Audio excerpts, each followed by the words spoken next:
Mary-Louise McLaws, who is in Sydney, Australia, an infection control expert, also an advisor to the World Health Organization. Mary-Louise, thank you so much indeed for your time. How has New Zealand managed this zero COVID policy so successfully?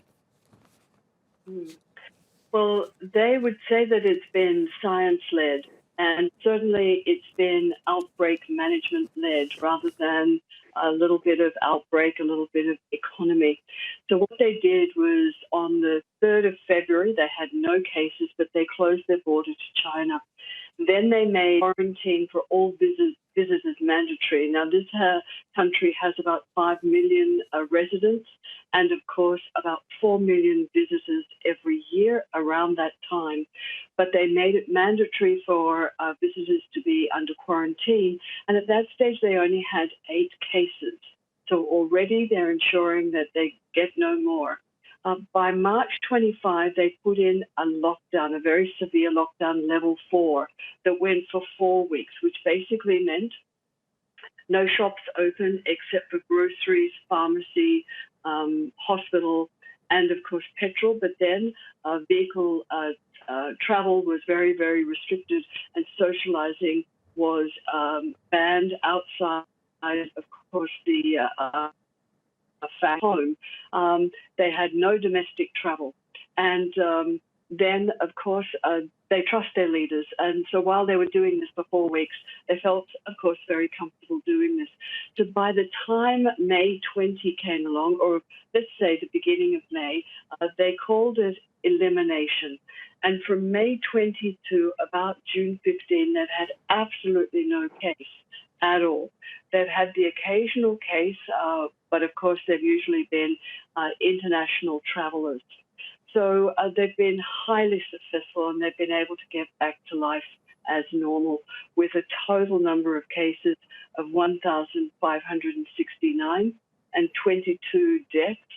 And when you look at the number of cases per million residents, it's about 314, which is very similar to South Korea.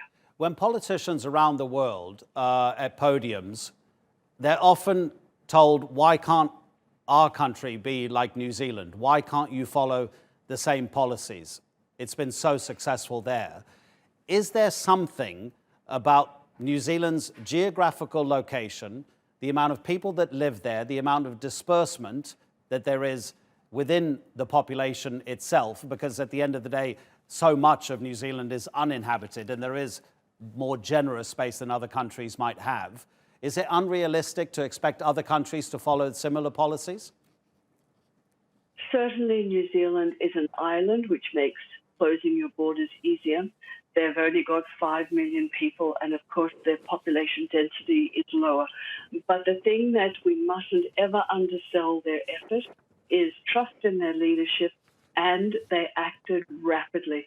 Just like any outbreak investigator would, they closed the borders. They then made sure everybody went into isolation if they came into the country. And then they shut themselves down for 4 weeks, which is a long time. It's many potential incubation period, and an average incubation period is 5 to 6 days, so that they then tried to flush out asymptomatics. Now, you can do that, but of course you have to act rapidly.